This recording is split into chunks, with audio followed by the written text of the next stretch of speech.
안녕하세요. 설렁탕집을 운영하고 있는 평범한 40대 여성입니다. 사람이 결혼을 하는 가장 큰 이유는 서로 의지하고 싶은 마음 때문인 것 같아요. 저 또한 그랬고요. 나이가 먹어 늙은 후 옆에 기대고 의지할 사람이 필요하다고 생각했으니까요. 어쩌면 운 좋게도 첫 번째 결혼에 대한 좋은 기억밖에 없었기 때문에 깊게 생각도 하지 않고 섣부르게 결혼을 결정한 거였을 수도 있고요. 사연을 시청하시는 분들 중에서는 결혼을 앞두고 있으신 분이나 재혼을 앞두고 계신 분들이 계실 텐데요. 모든 분들이 결혼에 대해 신중하게 선택을 했으면 하는 마음에서 이렇게 사연을 보내게 되었네요. 저는 실패를 했지만 아직 기회가 있는 시청자분들께서는 올바른 선택을 하시면 좋겠는걸요. 그리고 한 가지 당부해드리고 싶은 것이 있다면 결혼이 나의 인생을 구원해 줄 거라는 생각을 버리는 것이 좋다는 것입니다. 결혼은 인생을 구하는 것이 아니라 그저 공유하는 것이거든요. 저는 25살이란 어린 나이에 첫 번째 결혼을 했습니다. 딱히 사고를 쳤다거나 하는 건 아니었지만 항상 늘 같은 곳에서 곁을 지켜주는 남편을 볼 때면 결혼을 해도 되겠다는 확신이 들었거든요. 친정 부모님이나 시부모님이나 두 분 모두 저희의 결혼을 찬성하셨기에 저희는 양가 부모님의 축복을 받으며 식을 올릴 수 있었어요. 결혼 후 저희 부부는 각자의 전공을 살려 일을 했는데요. 결혼한 지 1년이 지나자 시어머니께서는 설렁탕집을 운영하자 권하셨어요. 남편은 극구 반대를 했지만 말이에요. 사실 시부모님께서는 50년이 넘는 시간 동안 설렁탕집을 운영하시며 남편을 키우셨어요. 종업원을 쓰기는 했지만 연세가 있으신 두 분께서 젊은 사람도 없이 그 큰 설렁탕 가게를 운영한다는 것은 체력적으로도 정신적으로도 많이 힘든 일이었죠. 남편도 그걸 알기에 가게 일이라면 진절머리를 치며 반대를 한 것이었고요. 남편은 시부모님에게 설렁탕 가게를 접거나 다른 사람에게 넘길 것을 권했지만 가게를 운영하면서 벌어들이는 금액이 상상 이상이었거든요.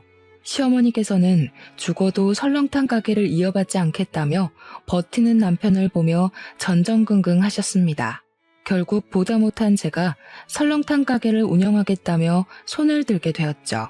직장을 다니며 푼돈을 벌 바에는 시부모님과 함께 설렁탕 가게를 운영하며 큰 돈을 버는 것이 더 낫겠다고 생각했거든요. 어릴 때부터 어깨너머로 가게를 도왔던 남편은 힘든 일이라며 극구 반대를 했지만 이번만큼은 고집을 부리고 말았네요. 저라도 가게 일을 하지 않으면 대대로 내려오던 설렁탕집의 대가 끊기는 거잖아요. 남편의 앞에서 의기양양하게 말하기는 했지만 처음에는 힘들었어요. 일단 해가 뜨지도 않는 새벽에 일어나는 것부터가 문제였죠. 하지만 힘들었던 것도 잠시, 시간이 지나니 이것 또한 적응이 되더라고요. 그렇게 저는 시부모님과 함께 설렁탕집을 운영하게 되었고 남편은 열심히 회사를 다니며 행복한 시간을 보냈고요. 하지만 얼마 안 가 행복했던 시간을 덮을 만큼 커다란 불행이 찾아오더군요. 남편이 교통사고로 세상을 떠난 것이었죠. 남편은 음주운전을 하던 차량으로 인해 다치고 말았는데요. 의사는 심하게 다친 남편을 보며 가망이 없다는 말과 함께 고개를 흔들었습니다. 의사의 말처럼 남편은 손 써볼 틈도 없이 허망하게 눈을 감아버리고 말았어요. 갑작스럽게 세상을 떠난 남편의 장례식장은 울음소리가 끊이지를 않았죠. 저 또한 목 놓아 울며 남편을 그리워했고요. 환하게 웃고 있는 남편의 영정사진을 보고 있자니 누구보다 착하고 성실하게 살던 남편을 빼앗아간 하늘이 참 원망스러웠는걸요. 장례식장에 온 모든 사람들은 눈물바다를 만들며 일찍 세상을 떠난 남편을 그리워했지만 슬픈 것과는 별개로 시간은 너무 빨리 지나갔네요. 남편의 장례식이 끝난 후 설렁탕집을 열 때면 저와 시부모님은 아무렇지 않은 척 하긴 했지만 남편의 흔적을 볼 때면 그만 참지 못하고 눈물을 터뜨리고 말았어요. 그러던 중 시어머니께서는 저를 따로 불러 서류를 하나 건네주셨습니다. 이만 각자 살 길을 찾아가라면서요. 아직 이렇게 젊은데 아들 위하는 욕심 하나에 우리가 어떻게 내 앞길을 막을 수 있겠니? 이제 그만 다 잊고 좋은 사람 만나 새 출발해라. 그동안 늙은이 소원대로 힘든 일도 도맡아서 해주고 우리 아들하고도 잘 지내준 거 내가 잊지 않고 기억하마. 어머니, 갑자기 그게 무슨 말씀이세요? 어머니랑 아버지가 계신데 제가 어떻게 재혼을 해서 혼자만 잘 먹고 살 수가 있어요? 저 그냥 어머니 아버지 곁에서 살래요. 아가, 지금은 힘들겠지만 젊고 제일 예쁜 날 다시 좋은 배필 만나서 아기도 낳고 어여쁘게 살아야지. 한번 사는 인생 우리한테 얽매여서 허송세월 보내지 말고 그만 새 출발해라. 내가 사부인한테도 체면이 안 서서 그래. 이제 곁 떠난 사람은 잊고 살아야지. 늙은이 마지막 소원이니 이거 갖고 좋은 사람 만나서 새 출발해라 하가. 시어머니께서는 건물에 관한 문서를 건네주셨습니다. 원치 않았던 이별이 다가와서인지 시어머니께서 저를 귀히 여겨주셔서인지 두 눈에서는 쉴 새 없이 눈물이 흘러나오더군요. 그건 시어머니께서도 마찬가지셨고요. 그 후에도 몇 번이나 시어머니에게 재혼을 하지 않겠다고 말씀을 드렸지만 시어머니는 매섭게 저를 내치셨네요. 아마 자신 때문에 제가 재혼을 하지 않을까 하는 걱정 때문이겠죠. 그렇게 저는 딸처럼 금이야 오기야 보듬어 주셨던 시부모님의 품을 떠나 새 출발을 하게 되었네요. 제일 먼저 한 것은 부동산을 찾아가는 일이었어요. 수중에 있는 금액으로 상가를 구하기 위해서였죠. 부동산에 들를 때만 해도 혹시나 마음에 드는 상가가 구해지지 않으면 어쩌나 걱정을 했지만 다행스럽게도 부동산 중개인은 저의 마음에 드는 상가를 구해주기 위해 노력했습니다. 그 덕분에 저는 힘 하나 들이지 않고 괜찮은 상가를 들어갈 수 있게 되었고요. 새로 구하게 된 상가는 위치도 위치였지만 무엇보다 친정 부모님 댁과 가깝다는 점이 참 마음에 들더군요. 가뜩이나 연이은 이별로 인해 헛헛한 속을 부모님께서 채워주시는 것 같았거든요. 어머니께서는 새로운 상가에서 카페나 꽃꽂이 가게 같은 것을 열길 바라셨어요. 괜찮은 남자를 만나기 위해서는 다른 사람들이 보기에 있어 보이는 장사를 해야 한다면서요. 어머니에게는 참 죄송한 말씀이지만 저는 애초에 남들이 다 하는 꽃꽂이나 카페 같은 걸 할 생각이 없었어요. 비록 시부모님과 이별을 하기는 했지만 50년이 넘는 시간 동안 운영하시던 설렁탕집을 저라도 대를 이어서 운영하고 싶었으니까요. 그래서 부모님의 반대도 무릅쓰고 다시 설렁탕 가게를 차리게 된 것이었죠. 간단하게 상가를 수리한 후 바로 영업에 들어가고 저는 장사가 안 되면 어쩔까 하는 걱정을 할 틈도 없이 바쁘게 움직이게 되었어요. 사람들의 소문을 듣고 전국 방방곡곡에서 찾아왔거든요. 부모님께서는 하루라도 빨리 좋은 사람 만나 재혼하길 원하셨지만 가게 일만으로도 눈코 뜰 새 없이 바빴기에 지난 3년 동안 재혼 상대를 찾기는커녕 제대로 된 연애 한번 하지 못하고 일만 하게 되었죠. 하지만 등잔 밑이 어둡다는 말처럼 저는 3년 만에 운명처럼 다가온 사람과 새로운 인연을 시작하게 되었습니다. 바로 건물을 구해주었던 부동산 중개인이었죠. 부동산 중개인은 일주일에 4번은 꼭 저희 가게로 출근 도장을 찍었고 이를 계기로 저희는 허물없는 친구 사이가 되게 되었답니다. 다른 사람에게는 할 수 없던 이야기까지 털어놓으면서요. 친구처럼 허물없이 지내다 보니 부동산 중개인은 어느 순간부터 호감을 표시해 왔는데요. 처음에는 망설여졌습니다. 아무리 서로의 마음에 통한다고 해도 개인의 사정이 있는 여자를 중개인의 집에서 환영할 리가 없잖아요.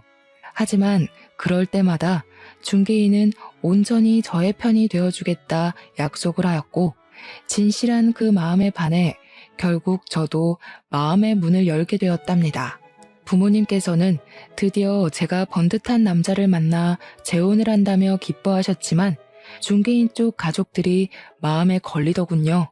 아무리 돈을 많이 번다고 해도 한 번 결혼한 흠이 있는 여자를 반겨줄 분은 없으실 테니까요.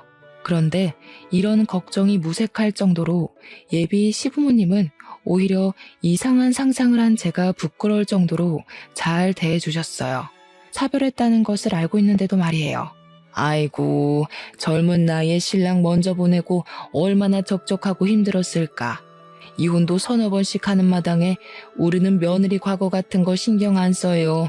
요즘이 어디 조선시대도 아니고. 여자가 이혼 좀 한 게 뭐 그리 흔흠이라고.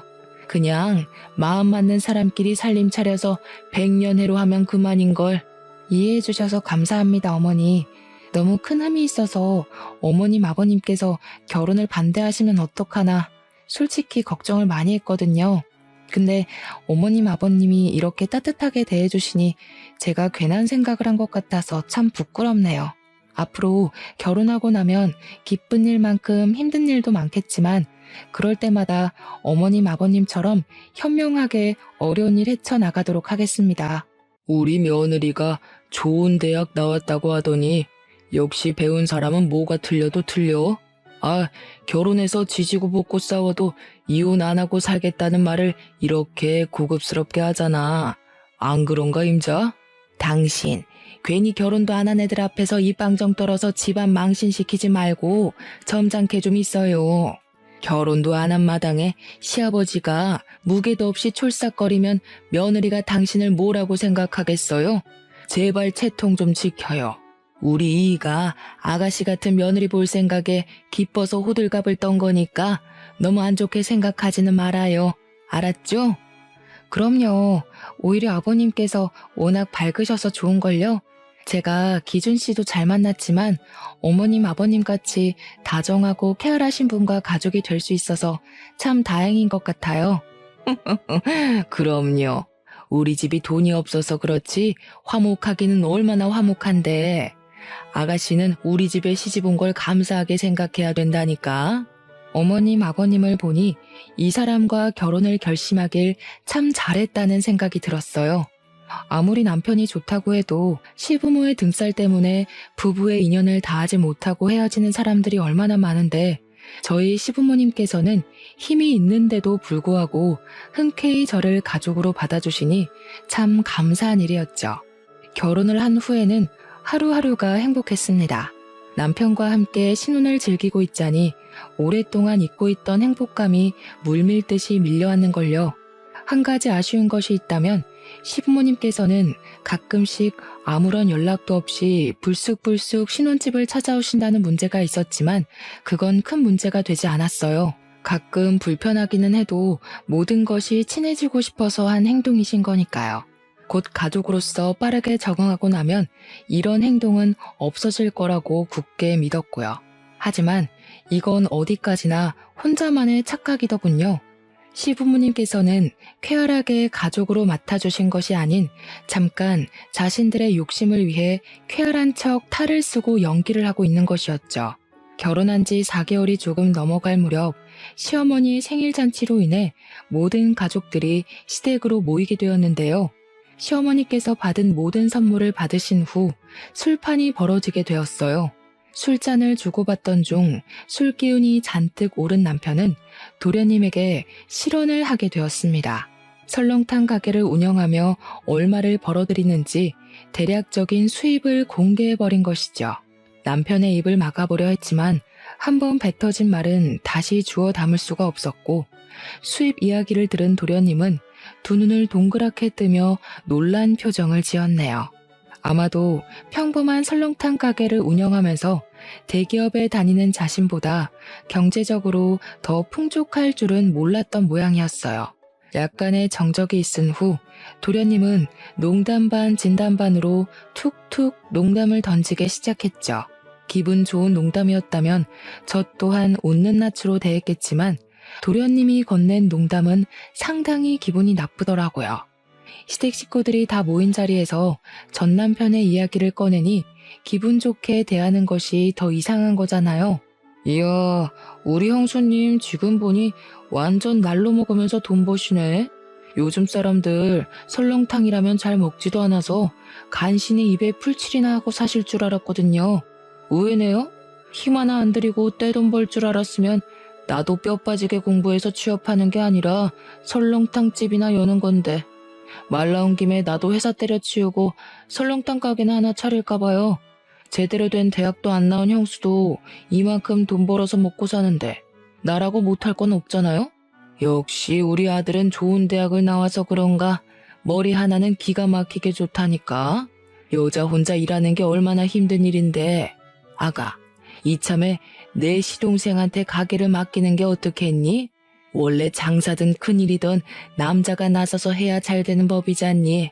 물론 여자 혼자서 그 큰 가게 운영한 것도 참 대단한 일이긴 하지만 그래도 가게 명의는 남자 이름으로 되어 있어야지.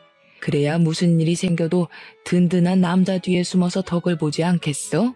그럼 저희 가게를 도련님 명의로 바꾸라는 말씀이세요? 그래, 갑작스럽겠지만 시간 지나고 보면 이 시엠이 말대로 하길 참 잘했다고 생각할 거다. 지금이야 너희 부부 사이에 애도 없으니 처녀 때랑 똑같이 식당 운영할 수 있다고 쳐도 애 낳고 살림하다 보면 그게 어디 쉬운 일이니? 집안일 하면서 애 보기도 벅찰 텐데 나중에 절절 매면서 일면식도 없는 사람한테 가게 맡겨서 홀랑 사기당하는 것보다 가족한테 맡기고 편하게 식당 일 봐주면서 월급 받아 먹는 게 좋지.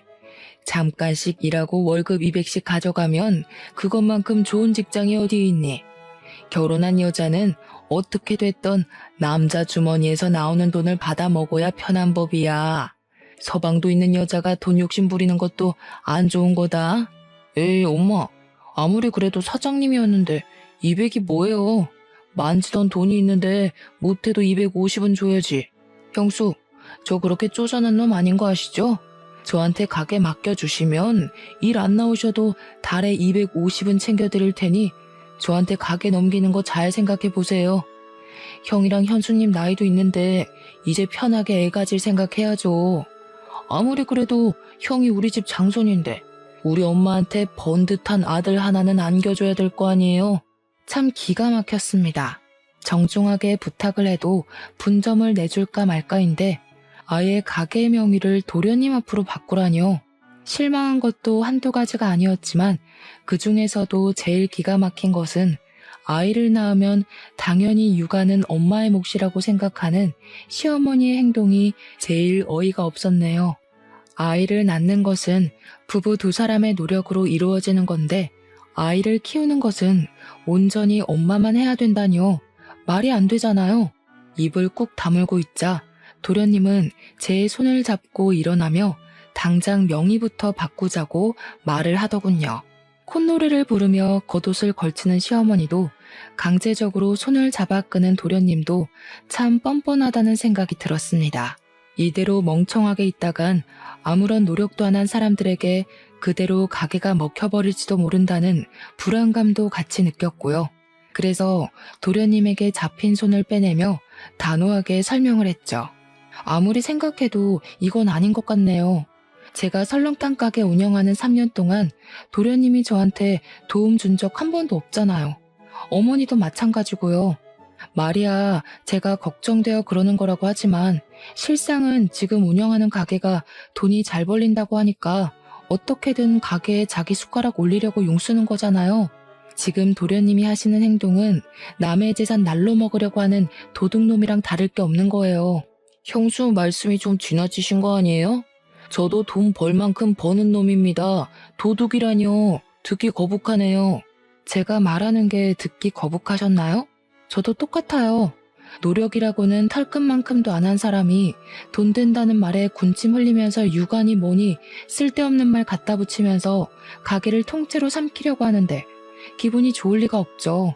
가족이라고 이름표만 붙여놓는다고 해서 모든 일이 용서되는 건 아니잖아요. 아가, 너 지금 시애미도 있는데 시동생한테 그게 무슨 말버릇이냐? 도련님한테 버릇없이 굴었던 건 사과드리겠지만 어머니께서도 다 가족이 되는 과정에서 겪는 문제라고 생각하고 너그럽게 이해해 주세요. 피 섞인 가족들끼리도 돈 때문에 싸우는 세상에 피 한 방울 안 섞인 가족끼리 돈 문제 가지고 싸우면 얼마나 보기 흉하겠어요. 조금 정없이 들릴 수도 있겠지만 이렇게 선을 그어놔야 나중에 돈 문제로 얼굴 붉힐 일이 없죠. 계획대로 가게를 갖지 못해서인지 아니면 자신의 잘못을 꼭 집어 민망했기 때문인지 시어머니와 도련님의 얼굴은 붉게 상기되어 있었습니다. 결혼한 지 1년도 안 된 며느리가 자신들에게 따박따박 말대답을 할 줄은 꿈에도 몰랐겠죠. 하물며 저는 한번 결혼을 했다는 흠까지 달고 있었으니까요. 저 또한 시댁 식구들과 얼굴을 보고 부딪히며 돈 문제로 싸우고 싶지는 않았어요. 하지만 처음부터 허술한 모습을 보인다면 다음에는 더 큰 것을 바랄 게 틀림없었기에 어쩔 수가 없었는걸요. 도련님과 싸움이 있은 후 저를 대하는 시부모님의 태도는 전과는 많이 달라졌습니다. 설거지조차 하지 못하게 하셨던 시부모님께서는 소위 말하는 시자 노릇을 하기 시작했거든요. 밤 11시가 넘는 시간에 자신의 다리가 아프다는 이유로 차로 1시간이 넘게 가야 하는 시댁으로 저만 부른다거나 허락도 없이 집에 들어와 살림살이에 대한 꾸중을 늘어놓는 행동을 서슴없이 하셨죠. 이쯤 되면 왜 이혼을 하지 않고 살았냐고 물어보실 텐데요. 이유는 간단했습니다. 시댁 식구들 사이에서 남편은 갈등을 중재하기 위해 부단히 노력을 했으니까요. 하루하루 살얼음판 같은 시간을 보내던 중 도련님께서도 결혼을 하며 아파트로 이사를 가기로 했는데요. 아쉽게도 1억이 모자라 평수가 작은 집으로 이사를 가야 된다고 하소연을 하더군요. 그 말을 듣자마자 시어머니는 점수를 딸 수 있는 좋은 기회라며 당장 통장을 털어 1억을 보태라고 말씀을 하셨고요. 빌려주는 것이야 그럴 수도 있겠지만 눈치를 보아하니 도련님은 1억을 꿀꺽할 생각인 것 같았어요. 그래서 단칼에 거절을 했죠. 적은 돈도 아니고 억이나 되는 돈을 남의 손에 쥐어줄 수는 없는 일이잖아요. 남이 쓰던 중고품을 불쌍해서 걷어줬더니 어디 감히 시댁 어려운 줄을 모르고 따박따박 말대답을 해. 네 어미가 집에서 시부모 앞에서 말꼬리 잡으면서 대들라고 그렇게 버르장머리 없이 가르치던? 이래서 남 손때 탄 헌건 집에 들이는 게 아니라고 했는데 어떻게 사람한테 어떻게 중고품이라는 말을 할 수가 있어요? 이 사람이나 되니까 저랑 결혼해서 살아주는 거예요. 이 사람 아니면 저 아직도 노총각 신세 못 면하고 어머니 밑에서 밥이나 축 내면서 살았을 거라고요. 어머니가 이 사람 물건 취급하면서 하대하면 제가 무슨 낯으로 장인어른이랑 장모님을 뵙겠어요? 1억이 땅 파서 나오는 푼돈도 아니고 통장에 1억이 없어서 못 빌려주는 게 저희 잘못은 아니잖아요. 뭐야? 장손이라고 귀 키워놨더니 어디 저런 되바라진 것한테 올려서 어미한테 대들어? 남들한테 웃음 팔고 술 팔아 장사하는데 통장에 1억이 없기는 왜 없냐?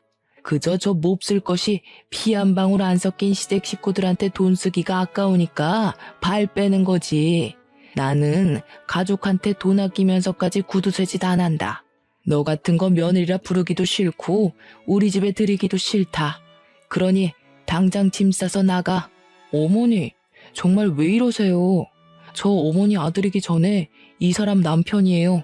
어머니가 진짜 저를 귀하게 생각하신다면 이 사람한테 하대하는 것도 멈추시고 제발 사람답게 대해주세요. 지금 돈 가지고 아까워서 쩔쩔매는 건 어머니잖아요. 이 집 팔아서 돈 마련하면 될 걸 어머니도 그러기 싫으니까 이 사람한테 덤터기 씌우면서 책임 전가하는 거잖아요.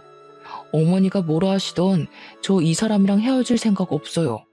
그러니까 계속 이 사람한테 하대하고 못 살게 굴 작정이시라면 저 어머니랑 손절할 수밖에 없어요.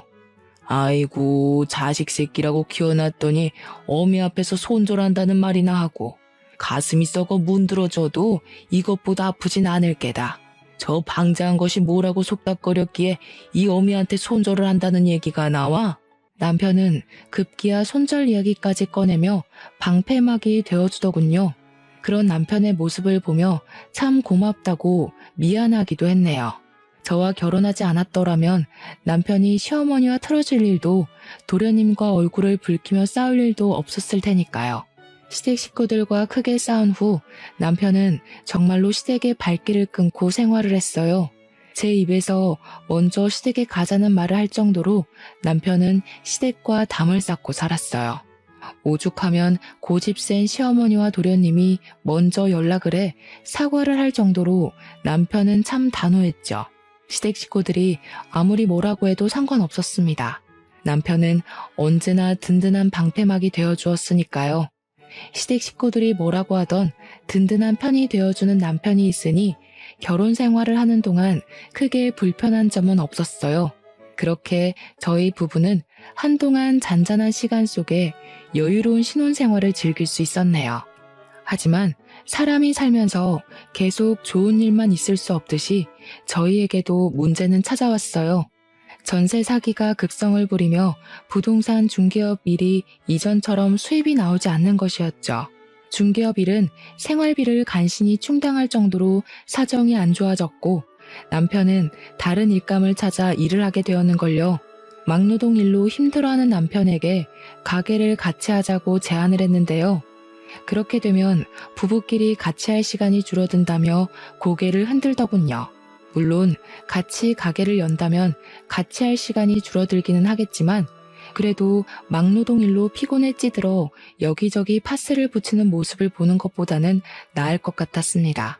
계속해서 가게 운영에 대한 문제로 실랑이를 하던 중 남편은 뜻밖에도 사업을 하겠다며 돈을 빌려달라고 하더군요. 중고차 사업 말이에요. 처음에는 의아했지만 남편은 평소 차를 좋아하기도 하고 차에 대한 지식도 많은 편이었기에 중고차 사업을 시작하면 잘할 수 있을 거란 생각이 들었고 남편에게 사업 자금을 빌려주게 되었죠. 사업 준비가 마무리되자 남편은 손을 꼭 잡으며 자신이 꼭 성공해 설렁탕 가게를 열지 않아도 떵떵거리고 살 수 있을 정도로 돈을 많이 벌어주겠다고 말을 했는데요. 일어날 리 없는 터무니없는 말이긴 했지만 기분이 좋긴 했습니다. 현실 가능성이 있든 없든 남편이 저를 위하는 마음만은 진심인 거잖아요. 남편의 마음을 믿었기에 사업이 잘 될 거라 믿어 의심치 않았는걸요. 하지만 단단하다고 생각했던 믿음은 그리 오래가지 못했습니다. 사업을 시작하고 난 후 남편은 딴 사람이 됐다고 생각해도 될 만큼 180도 다른 태도를 보였거든요. 성실하게 일하기는커녕 남편은 해가 중천에 뜰 때까지 침대에서 한 발자국도 움직이지 않고 버티며 핸드폰 게임만 했어요. 빌려간 사업 자금을 갚기는커녕 매번 미안하다는 말만 하며 갚는 것을 미뤘고요. 처음에야 사업이 잘 풀리지 않아서 그런가 보다 이해하려고 했지만 자꾸만 게으른 태도를 보이니 남편의 행동을 이해하려야 할 수가 없었죠. 저도 사업을 하는 입장으로서 자신만의 사업을 하는 게 얼마나 고단하고 힘든 일인지 알기는 했지만 그래도 한번 시작한 일이니 끝까지 책임지고 최선을 다하는 것은 당연한 거잖아요.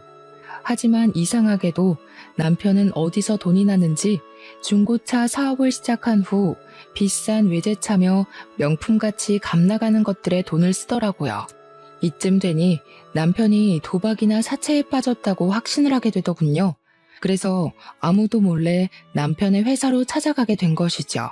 몰래 잠입하는 마음으로 몰래 회사로 들어갔는데요. 중고차가 진열된 앞에는 도련님과 남편이 같이 서 있더군요. 깜짝 놀랐습니다. 아무리 가족이라도 사업은 같이 하지 않는다고 먼저 말을 꺼낸 사람은 남편이었거든요. 더군다나 도련님은 돈 욕심이 많아서 사업을 같이 하면 절대로 안 된다고까지 말을 했고요. 남편과 도련님의 눈을 피해 몸을 숨기고 있자 둘이 하는 대화가 들려왔어요.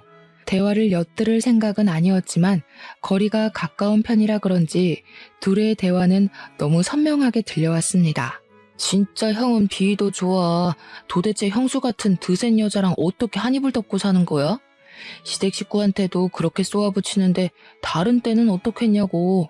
솔직히 나는 형수가 전에 한번 갔다 오기도 했으니까 우리 집에 바싹 엎드려서 자기 간이랑 쓸개도 다 내주면서 살 줄 알았다? 엄마도 그거 보고 형이랑 형수 결혼시킨 거잖아. 근데 웬걸? 발톱만한 일에도 손해보려고 하면 발작을 일으키면서 난리를 피우는데 어우, 나는 억만금을 준다고 해도 형수 같은 여자랑 못 살아. 네가 그러니까 아직도 월급쟁이 신세 못 면하고 사는 거야. 큰돈 벌려면 기센 여자 비위 맞출 능력 정도는 있어야지. 너는 공부 잘하는 것만 성공인 줄 알았지? 인생에서 공부머리보다 더 중요한 게 눈치머리야. 막말로 만날 구박하는 상사랑 사는 것보다야 드세더라도 마누라랑 살면서 돈 빼는 게 훨씬 낫지. 그리고 그렇게 즐기고 드센 여자들이 또 잘해주면 금방 넘어와요. 형, 잔머리 하나는 끝내준다니까. 형수한테 돈 뜯어내려고 우리끼리 짜고 친다고 누가 생각이나 하겠어? 그래도 형수 계속 데리고 살 생각은 아니지? 통장 잔고 다 뽑아먹고 나면 바로 버려야지. 너 같으면 찔러도 피 한 방울 안 나올 것 같은 여자랑 애 낳고 백년해로 하면서 살 수 있겠냐? 그나마 돈이라도 있으니까 씹히지도 않은 질긴 성격 받아주면서 있는 거지.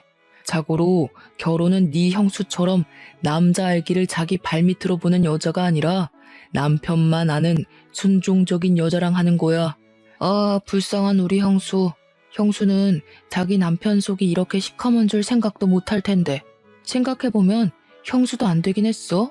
젊어서 남편 먼저 보내고 재혼한 남자는 숟가락으로 자기 통장 잔고 퍼먹을 생각만 하고 있으니 불쌍하긴. 과부 인생 잠깐이나마 구제해준 걸 고맙게 생각해야지. 입을 틀어막으며 튀어나오려는 목소리를 참기는 했지만 두 눈에서 흘러내리는 눈물까지는 어쩌지 못했는걸요. 진실된 남편의 행동을 보고 결혼을 결심한 것인데 그 모든 것이 다 돈을 노리고 한 가짜였다뇨. 믿을 수가 없고 믿고 싶지도 않았습니다. 하지만 남편은 계속해서 도련님과 대화를 하며 현실을 부정한 기회조차 주지 않더군요. 물밀리듯 덮쳐오는 배신감에 치가 떨리기도 하고 한편으로는 아무런 의심 없이 남편을 믿은 스스로가 너무 바보같이 느껴지기도 했네요. 모든 진실을 알고 나니 다시 집에 들어가는 것조차 겁이 났어요. 집 곳곳에 남아있는 남편의 흔적을 볼 때마다 남편의 저를 향해 했던 온갖 안 좋은 말들이 떠오를 것 같았거든요. 도망치고 싶기도 했죠. 아무리 가까운 사람이라고 해도 나에게 해가 되는 행동을 한다면 가차없이 처리를 할 거라고 다짐을 했었는데요. 막상 가까운 상대를 처리해야 할 현실이 닥쳐오니 그러지도 못하겠더라고요. 상황이 이렇게 되니 문득 전 시부모님들이 떠올랐어요. 욕심 때문에 딸처럼 아껴주시던 시부모님도 버리고 재혼해서 벌을 받는 건 아닐까란 생각이 들었으니까요. 예전에 저였다면 당장 증거부터 잡겠다며 설쳤겠지만 충격이 커서인지 도저히 그럴 힘이 나질 않았어요. 복수를 하기는커녕 밥을 넘기는 것조차 힘들어 한동안은 죽만 먹어야 했죠. 하지만 계속해서 시짜짓을 하는 시어머니와 가증스럽게도 그런 시어머니를 막으려는 신용을 하는 남편을 보니 더 이상 이렇게 살 수는 없다는 생각이 들었어요. 그래서 그때부터 이혼 전문 변호사를 고용해 이혼 준비를 시작한 것이죠. 이혼 소송을 걸자마자 남편은 팔짝 뛰며 가게로 달려왔습니다. 신발도 짝짝이로 신고 말이에요. 갑자기 이혼이라니. 여보, 왜 그래? 혹시 준경이랑 같이 사업하는 것 때문에 화나서 그런 거야? 그런 거라면 내가 사과할게. 나는 당신이 준경이를 너무 싫어하니까 같이 동업하는 거 말했다가는 너무 싫어할 것 같아서 비밀로 한 건데 당신이 싫다고 하면 준경이한테 당장 사업에 손 떼라고 할게. 당신은 내가 언제까지 당신 소나기에서 놀아날 거라고 생각했던 거야? 내가 그렇게 바보 천치로 보였어? 식구들이랑 짜고 치면서 앞에만 가리고 연기하면 내 돈 다 뜯길 때까지 속아줄 줄 알았냐고. 당신 연기 실력 끝내주더라. 아주 감쪽같이 속았어. 조금만 더 했으면 진짜 통장에 있는 돈다발을 그냥 갖다 바칠 뻔했잖아. 그래도 고생한 값이 있으니까 내가 박수는 쳐줄게. 가족끼리 역할 분담하고 연극하느라 얼마나 힘들었겠어? 그러지 말고 당신네 식구들 이참에 배우로 직종을 바꿔봐. 사람 하나 바보 만들 정도로 실력이 훌륭하신 분들인데 대한민국 배우 생활 하나 제대로 못하겠어? 오, 연극이라니? 당신 꿈꿔? 도대체 무슨 말을 하는 거야? 이렇게까지 말하는데도 남편은 딱 시치미를 떼더군요.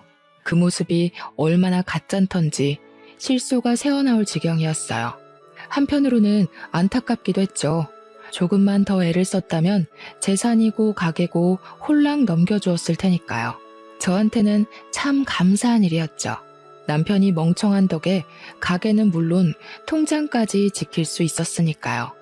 저번에 회사 갔을 때 당신이랑 도련님이 얘기하는 거 들었어.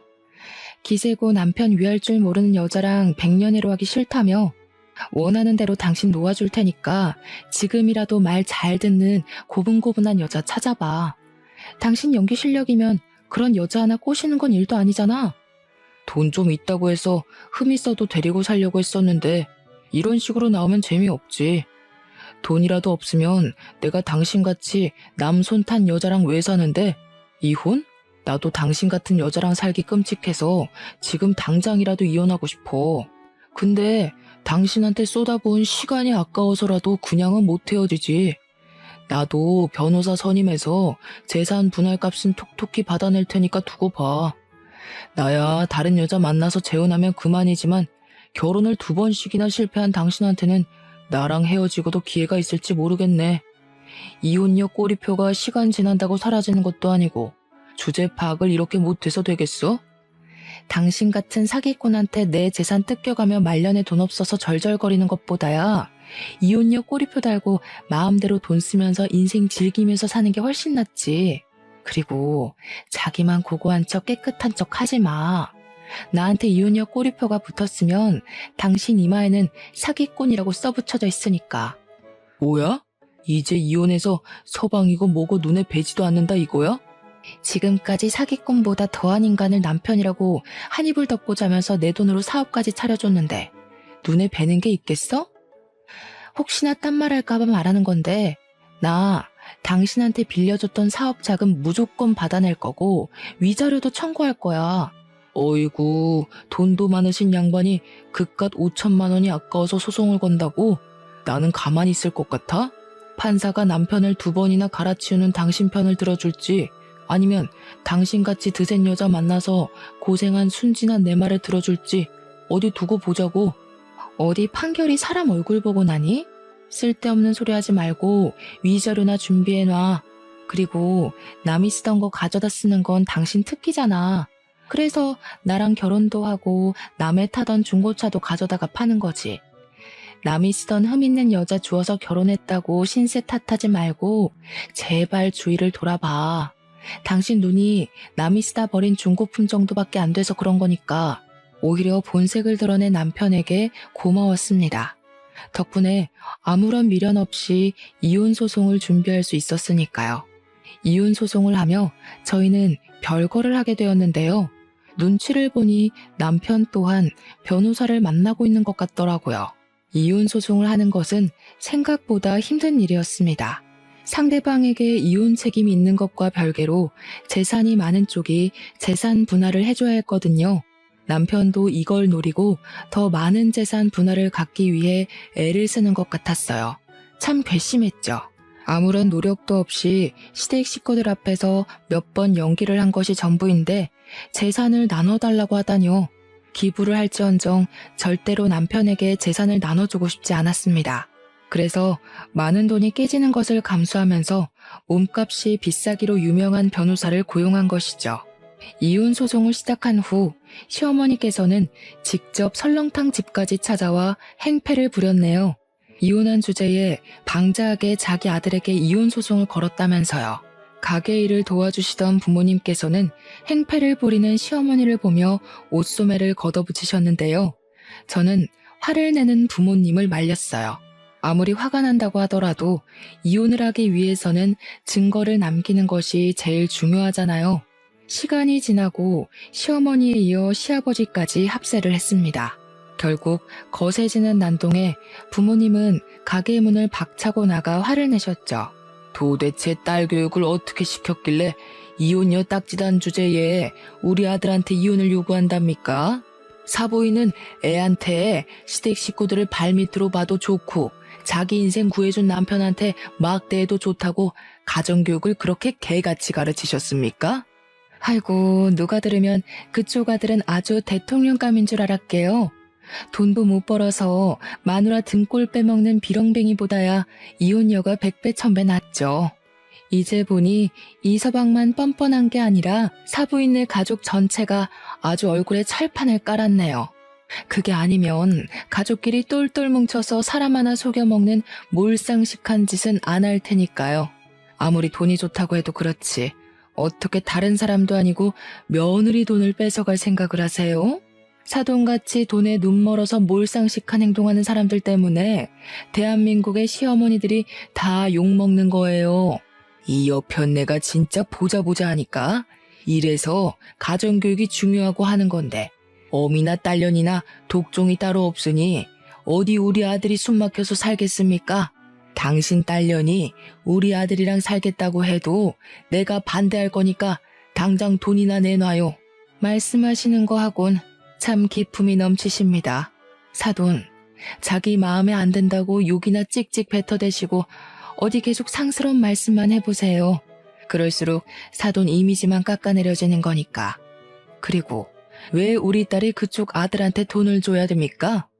먼저 사기꾼처럼 우리 딸 돈 가져가겠다고 사기친 사람이 누군데? 지금 이렇게 멀쩡한 남의 가게에서 시위할 게 아니라 나가서 휴지 쪼가리라도 주우면서 푼돈이라도 버세요. 우리 딸한테 위자료 내려면 그쪽 아들 수입 가지곤 턱도 없을 테니. 저 옆에 내가 어디 감히 그 더러운 주둥이로 우리 아들 이름을 올려? 어디 내가 가만히 있을 것 같아? 시어머니는 그기야 손톱을 세우고 어머니에게 달려들기까지 했습니다. 시아버지와 아버지가 아니었다면 몸싸움이 크게 벌어지고도 남았을 만큼 시어머니는 격한 감정을 주체하지 못하고 있었어요.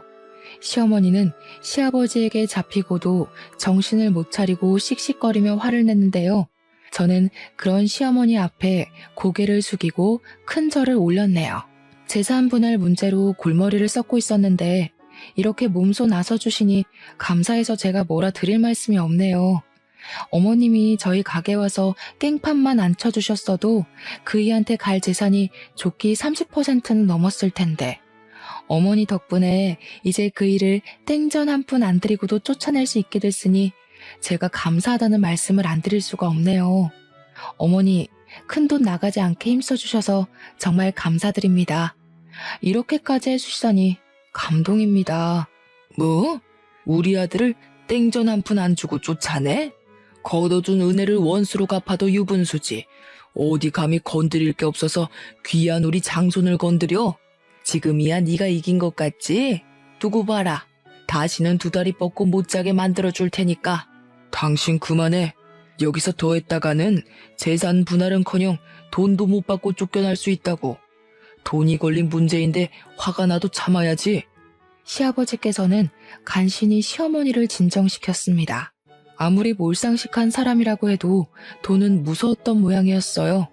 시어머니가 입에 담지도 못할 말을 하며 가게 앞에서 행패를 부린 덕분에 이혼 소송은 점점 저에게 유리한 쪽으로 돌아갔는데요.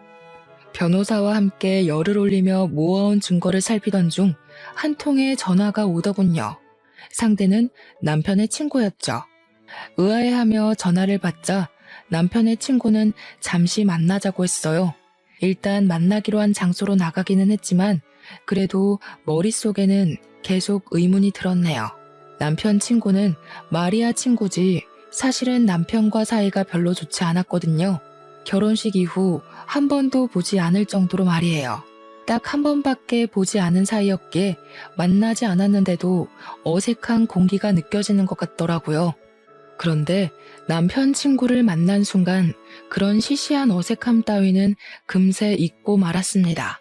남편 친구는 다짜고짜 고개를 숙이며 제발 도와달라고 부탁을 했으니까요. 처음에는 당황스러워 어쩔 줄을 몰라 했지만 숨겨진 사정을 듣고 나니 남편 친구의 행동에 고개를 끄덕이게 되었어요. 사실 남편이 도련님과 운영하는 중고차 사업은 둘만 하는 것이 아니라 정과가 있는 깡패들과 함께하는 것이더라고요. 합법적인 방법으로 사업을 했다면 괜찮겠지만 문제는 남편이 하는 일이 합법적이지 않다는 것이었죠.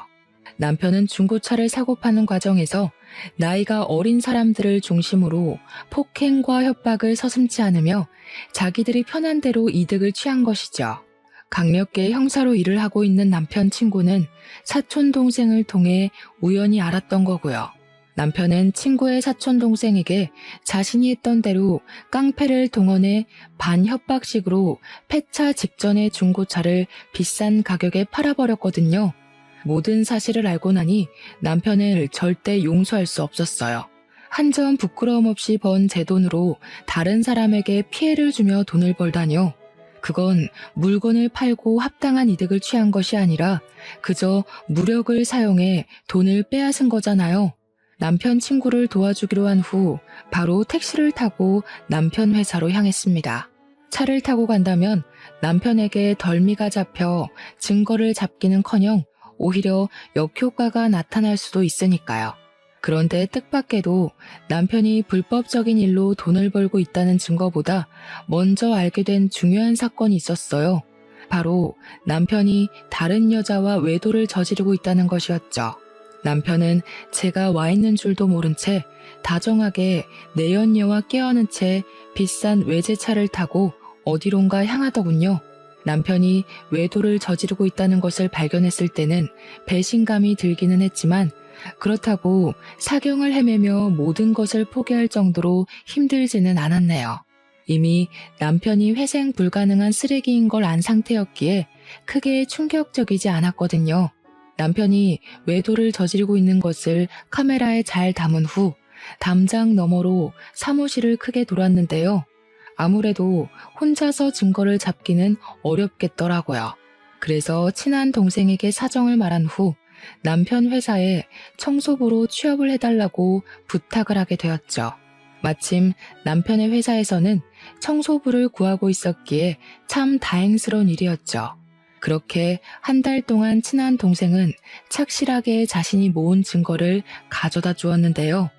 모아놓은 증거를 본 순간 서류를 바닥에 떨어뜨리고 말았습니다. 남편은 그동안 협박만 한 것이 아니라 대포차와 도난 차량을 유통하고 거래하는 등 온갖 더럽고 불법적인 일은 다 저지르고 다니면서 돈을 벌고 있다는 사실을 알게 되었거든요. 남편이 고쳐 쓸 수 없는 쓰레기라는 것은 알고 있었지만 이 정도 악질일 줄은 몰랐는걸요. 고생해서 증거를 모아준 동생에게 두둑한 보상을 한 뒤 바로 남편 친구에게 전화를 걸었죠. 남편 친구는 바로 이 정도면 바로 구속을 할 수 있을 것 같다며 고맙다는 인사도 잊지 않고 해주었는데요. 운명의 장난인지 잠잠하던 핸드폰이 울리며 전화가 오더라고요. 남편한테 말이에요. 전화를 받자 남편은 다짜고짜 병원으로 오라고 하더군요. 알고 보니 만취한 상태로 음주운전을 하던 도련님이 화물차와 충돌을 하는 바람에 크게 다쳐 입원을 하고 있던 것이었죠. 병원에 가보니 시어머니는 의식을 잃은 도련님 앞에서 목 놓아 울며 도련님과 사고가 난 화물차 주인을 저주하고 있었습니다. 정작 불쌍한 것은 아무 죄가 없는 화물차 주인인데 말이에요. 잠자코 앞에 서 있자 시어머니는 갑자기 저의 멱살을 잡으며 화풀이를 하기 시작했어요. 이 망할 것, 세상 떠난 전 남편 흔적을 그대로 달고 들어오더니 기어코 네가 사고를 치는구나. 우리 집에 들어오지만 않았어도 우리 아들이 이 사달이 나지는 않았을 텐데 당장 우리 아들 살려내라 이 몹쓸 거사. 생사람 잡지 마세요. 누가 보면 제가 도련님한테 제발 술이 떡이 돼서 운전대 잡으라고 시킨 줄 알 거 아니에요. 어머니 자꾸 쓸데없이 저한테 화풀이 하시는데요. 도련님이 다친 건 어디까지나 술 먹고 운전한 도련님 잘못이잖아요. 내가 지금 뚫린 입이라고 함부로 짓거리는구나. 내가 이러라고 널 여기 부른 줄 아냐? 당장 내 아들 목숨값이나 내놔. 다시 시작되는 돈 타령에 진절머리가 날 정도였습니다. 결국 저를 여기로 부른 이유가 돈 때문인 거잖아요. 다시 막무가내로 나오는 시어머니에게 한 소리를 하고 싶었지만 남편 친구에게서 전화가 오더군요. 남편을 구속하기 위해 현재 있는 위치를 알려달라고 하는 것이었죠.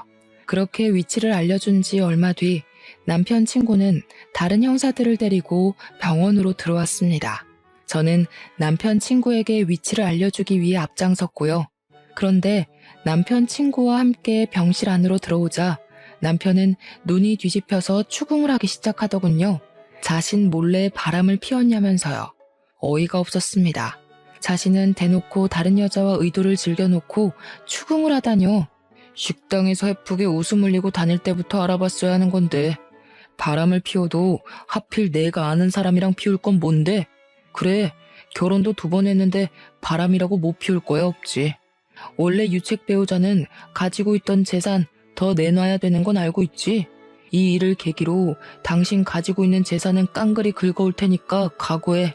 마누라 재산 탐내기 전에 같이 경찰서부터 가줘야겠는데 이 자식이 남의 마누라랑 바람 피운 주제에 경찰서는 무슨 경찰서야? 형사식이나 되는 놈이 남의 마누라랑 바람 피운 주제에 뭐가 그렇게 잘나고 당당하게 고개를 빳빳이 들고 있는데. 나 너한테도 상간남 소송 걸 테니까 두고 봐. 남편 친구는 아직도 정신을 차리지 못하는 남편을 한심하게 쳐다본 후 밖에서 대기하고 있던 형사들을 불러 남편의 손목에 수갑을 채우게 했습니다. 그제야 현실을 깨달은 남편이 당황하며 설설 기기 시작했고요. 환자가 있는 병원에서 무슨 행패냐?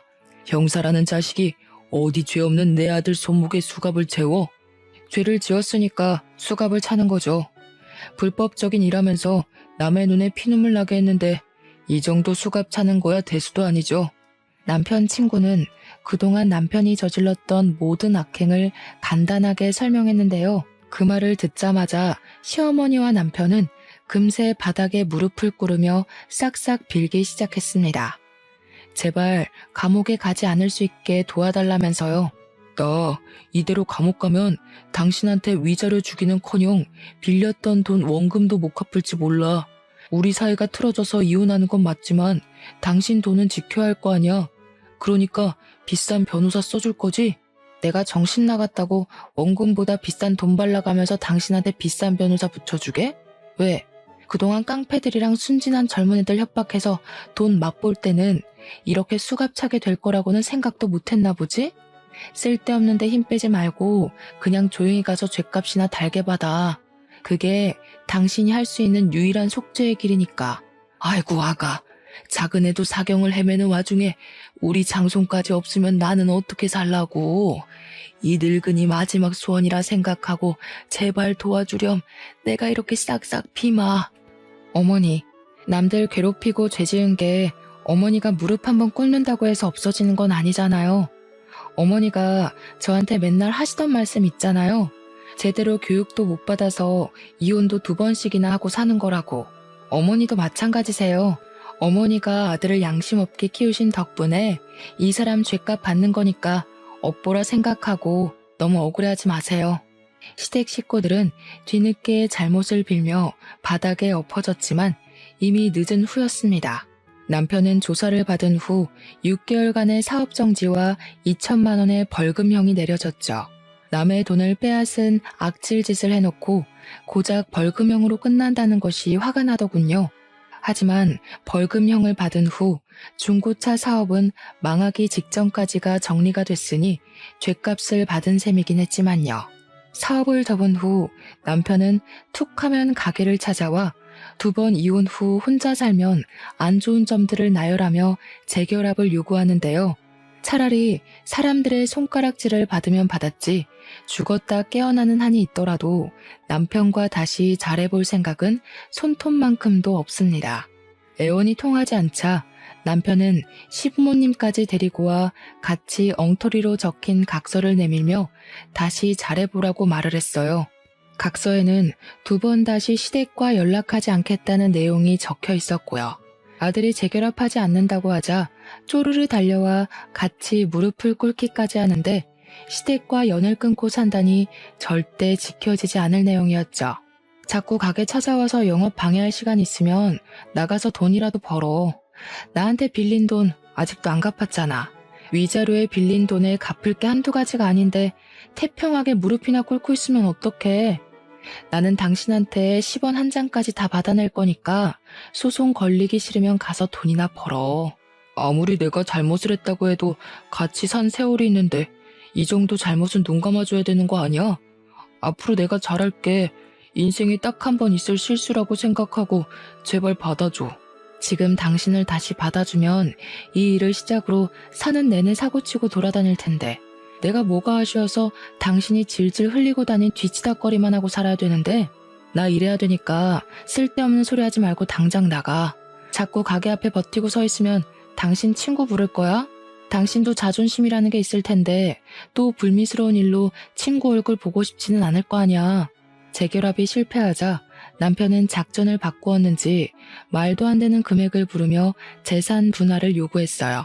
원래라면 결혼한 지 3년이 지난 후였기에 남편에게 가지고 있던 재산을 나눠주는 것이 맞았지만 남편이 저지른 사건과 외도를 한 것을 증거로 제출하니 반대로 남편이 저에게 위자료를 줄 처지가 되었죠. 남편은 제발 위자료를 받지 말아달라며 부탁을 했지만 저는 그동안 받았던 모욕을 생각해서라도 위자료를 다 받아냈네요.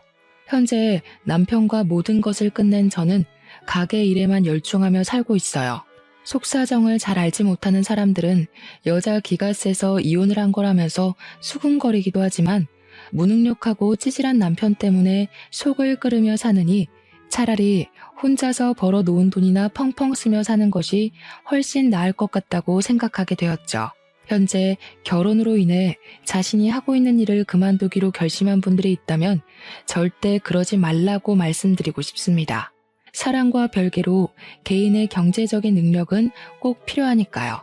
비록 저는 결혼에 실패했지만 결혼을 앞두신 시청자분들께서는 꼭 행복한 결혼 생활을 하시길 진심으로 바랄게요. 그럼 지금까지 저의 이야기를 들어주신 시청자분들에게 감사의 인사를 올리며 마침표를 찍도록 하겠습니다. 사연을 들어주신 시청자분들 진심으로 감사드립니다.